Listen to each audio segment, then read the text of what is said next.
Listen, I have a confession to make. I've spent the past 2 weeks trying to figure out how I could not tell you about it. It turns out there's no feasible way to not tell you what I did. So here we are. Woof. Tell you a little backstory first, because I want you to be proud of me and feeling good about being here before I tell you what I did. Just a little buttering before we get into it. Firstly, I hope this email finds you well. I have been out of fucking commission the past few weeks. I got just positively railroaded by the novel coronavirus. Short gut syndrome, all of it. We're just unwell. And today is the first day that I am maybe kind of sort of not underwater. 40 people with IBS, thank you for bearing with me as I attempt to pick myself back up. Oh my God, the drama. Can you believe? Of course you can. Before all of that happened, I did it. I went inside a restaurant and filmed an episode of Bite Back. I did it. I did that thing I told you I was going to do, where I reached out to the restaurant owners and I said, hi, here's my shtick. Can I come in and see what's going on in your kitchen, eat some of your food, talk about it like an absolute psychopath in a corner booth? And they so generously said, yes. Come on in. The place in question is the Ritz Diner in Livingston, New Jersey. I was so excited, anxious, of course, because we've been talking about this for a minute. And I built it up in my head like I had this thing to prove. Like, one, oh God, I guess I'm really going to attempt this outside of my safety net, which is the outdoors near a restaurant / in my home, where I can pretend that I'm doing a fun little side hustle. I'm going to present myself as someone who does these things and then attempt to go ahead and do it, and then have something that, aside from my contingency of IBS warriors, wherever we're calling ourselves, I just want to be so clear, I do not align with the IBS community. I fit way more firmly into the IBD one, but that's a conversation for another time. Not only would I do my standard like Instagram Substack blast, but I would also have to look a third party in the eye and say, thank you for working with me on this professional undertaking. Here's what I did. Hope you like it. Which, I don't care if people like it or don't, but in this case, I did. You can't really work your way around that. When I used to go into restaurant kitchens twice a week for Delish and shoot these monster things, you kind of get caught in a feedback loop that, like, sure, yes, but you're asking for access in exchange for publicity. That's just kind of how it goes. There's no getting around the fact that, like, you drop this online and, like, the people involved will see it. And that was the first time that really was so much of my holdup mentally of, like, getting myself into the restaurant. I figured asking for permission was going to help me with this mental block. Forgot about the fact that I would need to attempt to, like, polish my act if I did in fact care what people thought about what I was putting out there. If any of this is tracking, again, we've abandoned the idea of ADHD testing with the understanding that that's just what's happening. Anyway, look at me and remember that we've been hanging out for years together, and you love me and I love you in the healthiest of parasocial ways. Just look me in the eyes while I tell you I fucked up the audio. Fucked up all the audio. I fucked up oh my God. Fucked it up so good. I fucked it up so good that no professional I have access to or who would kindly deal with my nonsense could salvage it. Fuck. And now I've come clean.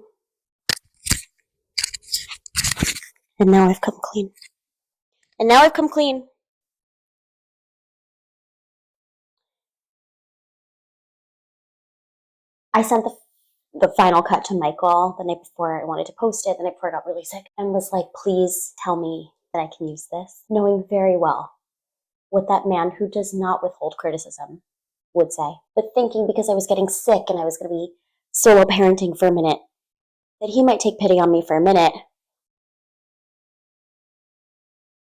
Anyway, here's what we're going to do. While I may now be brave enough to attempt to go out in public and do this, I am not brave enough, David, owner of the Ritz Diner, now your turn, look me in the eyes while I tell you, to ask you, can I do it again? Because I messed it up so bad the first time. So we're going to do this instead. We're going to do a little reaction video, and it's going to be really cute and fun. Remember, we remain in our era of trying things as we figure out what the fuck this is. So this is technically episode 14 of Bite Back. where we satisfy one of the biggest cravings from the list, and that is blintzes from the Ritz Diner in Livingston, New Jersey. One of my favorite places to eat in the entire world. All right, let's do it. For context, it is important to recap what I think I was trying to communicate here, which is that so many of the cravings on this list could be satisfied by many means anywhere. The blintzes craving is such a one-to-one connotation in my brain that I have traveled the world ordering blintzes from diners and other establishments that feel like they'd be good places to order blintzes and have never had a satisfying experience, because what I understand to be the platonic ideal of a blintz belongs to this place. And I have such a deep fondness for the Ritz Diner, which is mortifying because I didn't tell David any of this, really. I don't know how my mom found this place growing up. All I know is that she eventually did, and I'm fairly certain she stalked in there one day and was like, I have an underweight child who only sometimes eats dairy, please help. And I think in exchange they handed her these blintzes.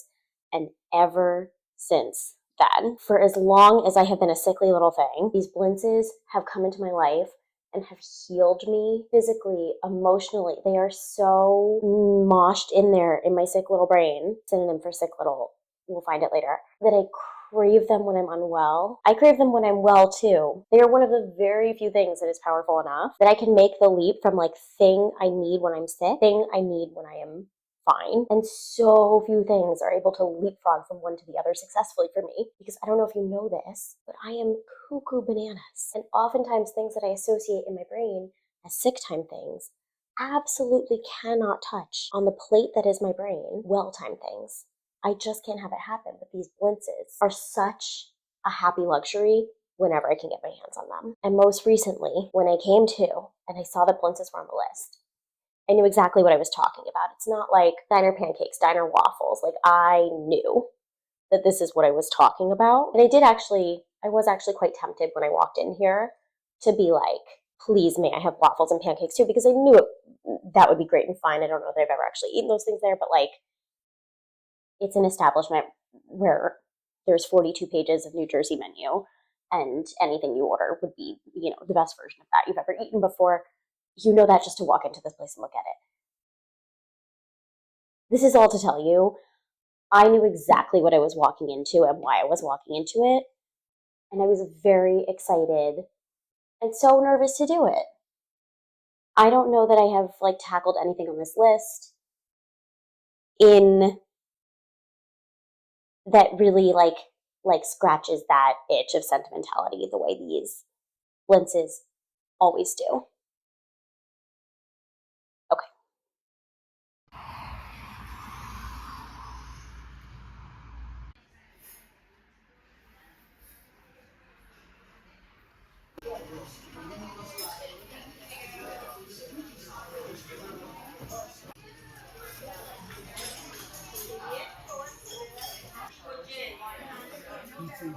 All right.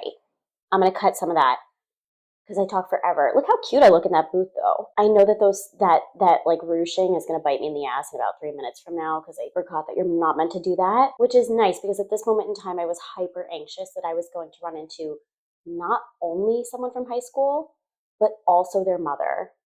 And that would have really sent me over the edge because while I look as cute as I do, and I think for once I would have been like, okay, I look okay to run into someone I know.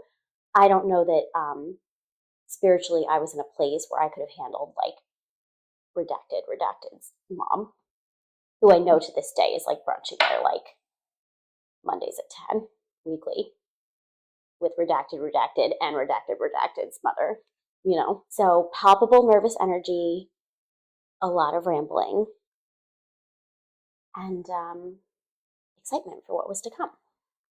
I got to ask questions about their process.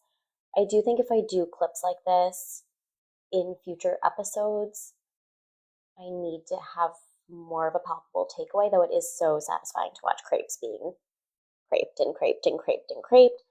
It was great. They talked to me again as though I'm like I was being so cool about it, but like as though I was like watching a celebrity like put their makeup on for the day. Like it was watching something I have known in my culture forever come together. So that felt very surreal. But I don't know if you want to sit through the making of my favorite blintzes. You'll tell me. I think it's so fun to watch. We can just watch that part because, you know.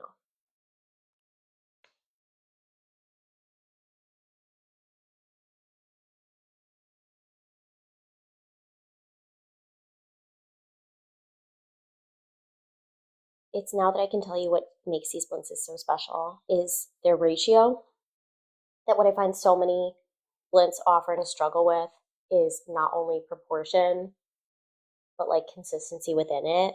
Like if you're gonna give me the proper amount of filling, which you well should, that filling better be like smooth as shit. Like I don't wanna be like have like hunks of sour cream or ricotta or mascarpone or cream cheese. Like I don't wanna chew on anything in the way that so many people do. Like oftentimes you'll order a blintz, hopefully you're ordering 3 at a time because that's the correct serving size, and it feels like you're chewing through an oatmeal bath, and that's not good. It should be effortless, and these always are. And so I got to watch that come together, and I got to watch like the full ice cream scoop go into the singular crepe, and then like the very simple process of rolling it up. And it just made so much sense to me. Tell me if you're interested in recipes. Again, blintzes are like so specific that people aren't making blintzes at home. Like I can tell you that as a person who ran food websites for a long time, it's like simply not something that people are searching for recipe wise because it is so labor intensive and like it's really difficult to do them well. If you want recipes or tips or just to watch beautiful food coming together, all of these things are like no wrong answers. But in this trial episode, I don't know that I had like the clearest thesis because I was overly excited. Okay. Oh, it's so pretty. Oh, they're just so gorgeous. They're so spectacular. Like imagine ever wanting to eat like a toaster strudel when you can have something like this instead. Oh my god, I just like fucking adore these things. Another thing to talk about before I actually get into the blintzes is that Guy Fieri of Flavortown fame has come to this diner 2 times, and neither one of those times has been for these blintzes. And like far be it from me to assert that I know more about New Jersey diners than Guy Fieri, but I do because that's baffling to me. So not a criticism of what he ate there. I've never actually had the Dutch apple baby because again, I'm so married to this now, or the chocolate babka, which I believe are the 2 things he featured previously. Again, I hope that gives you like a sense of like ambiance, like why is it so fucking fond of this place? But I did get an opportunity to talk to them about why, like how this is not a terribly popular offering and how that's baffling to everyone involved. The Anatomy of a Perfect Blend, love that. So unclear as to like who or what I actually was miking. And to be clear, I sent this footage to video professionals that I know, like production and or equipment professionals in my life, people who help me with like Slightly Kosher and a little thing called Iconic Eats. And they were like, what you seek is simply not here. Like, oh my god. What an uncanny ability I have. I should check that I'm actually recording. Again, let the record show that I sat in a fucking booth and I projected so loudly. I made a whole thing of how I was projecting. That think of a person from New Jersey. I don't want to know what it is in your head because it's probably offensive to me. But think about a person from New Jersey. Think about someone who comes to a diner like this. 4 people, like the ones you're imagining, sat in booths adjacent to mine and looked at me like, what the fuck? That's how much I was projecting here. Like, I want you to know that I tried so hard. Ugh.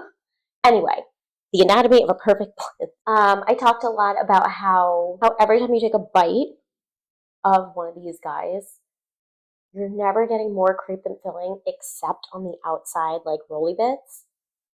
How everything is overflowing, but not in an overwhelming way. My personal preference is to chop them up into 144 pieces and eat all of them. Is to dip in the sour cream, the blueberries, and like go, go, go. But also like every single bite has like just like the subtlest little crunch and like sugar. That there is sweetness like all up in this, but that it feels like a very complete meal where you didn't eat a sweet thing after the fact. Oh, feel like a lot of people will eat 2 of these and bring 1 home for later. I don't believe in my heart that you can have a blintz as a snack. Again, like I like do it right or don't do it at all. Like you should have the whole thing as a meal. Having the time of my life. Have you ever seen me happier? Have you ever seen me happier? I haven't. Oh, making little jokes about how like the audio better be blah blah blah blah blah. You know what? No, I'm gonna let go of this defensiveness. At this point, at Ritz Diner, like you're gonna think what you're gonna think. As are the IBS army, as will the IBS army. Okay. Back in the car now. Just patting ourselves on the back. Just a lot of talk about like, look what I did and how good I did at it. Like incredible stuff, really. Next steps. I'm so sorry that I didn't. All I wanted was to hand you like this silly, funny, clever thing that was like, surprisingly emotional at its core. I have a new mic. It seems more intuitive. And so far, I've not run into any issues with it. So we're going to stick with that for a minute. Sorry about that. Blanket apology. Take it and apply it to whatever you feel you need an apology for. I hope this email did find you well. And I will say this, so I have the option to like dub it. Is that even the correct whatever? Check it off the fucking list. Check it off the fucking list. Mwah. See you next week, yeah?